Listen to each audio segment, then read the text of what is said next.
এই বাড়িটা নিয়ে মূল সমস্যাটা কি? আপনারা দুই পক্ষই শুনলাম জিডি করছেন, মামলা করছেন। সমস্যা হচ্ছে কি যে এখন আমি আওয়ামী লীগ ক্ষমতা থাকতে সে আওয়ামী লীগের দোষরা ছিল, আমার জায়গা ভেঙে ফেলছে, আমার বাউন্ডারি করা ছিল।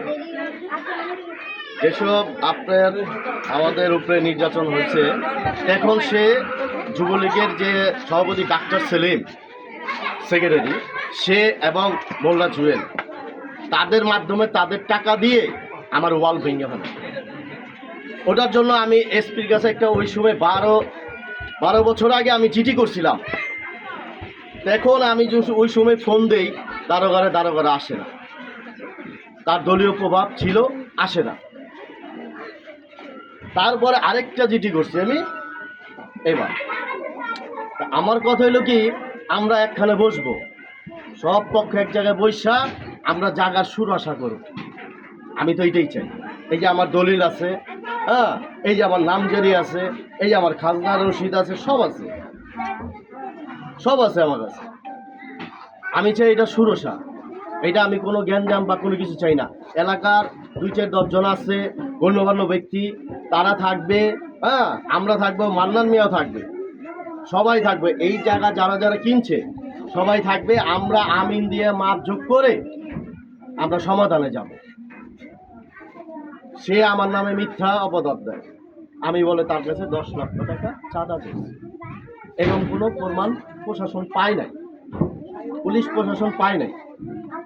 তাইলে এই মিথ্যা অপবাদ যে দিল, এটা কি বিচার হবে না? দেশে তো আইন আছে। আপনারা সাংবাদিক আসছেন, দুপক্ষ লড়, তারে বলেন আসতে, এলাকায় আসতে বলেন, আমরা 5 জন বসি, পুলিশ প্রশাসনও থাকবে, সবাই থাকবে। থাকলে কি এটা সুরস হবে? এটা তারা জ্ঞানজাম না। আমি কেউ বলেও নাই যে এটা এই করবো সেই করবো, এই তো কোনো কথাই নেই। আমি এসপি সাহেবও বলছি যে স্যার, আপনি এটা দায়িত্ব যেহেতু নিছেন, এটা আমার সুরসা করে দেন। আমার একই কথা যে আমি এটার সুরসা চাই, আর কোনো কিছু না। আপনি যখন এই সাজু থেকে আমি কিনছি, সাজু আছে, তার জায়গার 34 দলিলের একটা আপা 34 থাকে, এই 34টা তার এইখানে, সেইখানে কিভাবে আসলো? দলিলের তো একটা 34 থাকে, এই 34 তার হলো এই দিকে, সে এই দিকে কিভাবে আসলো? এইটার জন্য আমি দারোগারেও বলছি যে ভাই আপনি এটা বসায় দেন। পুলিশ প্রশাসন তো আর দলিলের কাগজপত্র তো বোঝে না, কথাটা বোঝেন। একটা সরকারি সার্ভিয়ার থাকবে দোনো পক্ষে, সে আনবো বা আমি আনবো, একজন থাকবো, মাপ যুগ দিব, দলিল দেখবো, দলিল দেখা এটা সমাধান করে দেবো। আপনি কি বসার প্রস্তাব দিয়েছিলেন? হ্যাঁ, আমি প্রস্তাব দিয়েছিলাম। এই আমার মা, তারই ভাবি লাগে, আর আমার বানান আমার চাচা কয়, বাতিজা কয়, বিগত আমলের থেকে।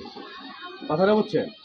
এইখানে আমার মায়ের ফোন দা বলছে যে এই সেই নানান কথা বলছে, হ্যাঁ, নানান কথা বলছে, আবি যাবি কথা বলছে। হ্যাঁ, আমি ওই রেকর্ডগুলা যদি দেই তাহলে হ্যাঁ ক্ষতি বলছে, দরকার নেই আমার ক্ষতি হওয়ার। আমি চাই আসুক, এলাকায় আসুক, আইসা যারা যারা আমরা জমি কিনছি তারা আমরা সবাই থাকুক, এলাকার যদি মেম্বার চেয়ারম্যানও লাগে তাও আসবে, আইসা আমার এটা সুরক্ষা করে সুষ্ঠু মীমাংসা চাচ্ছি। ধন্যবাদ। আমি সুষ্ঠু মীমাংসা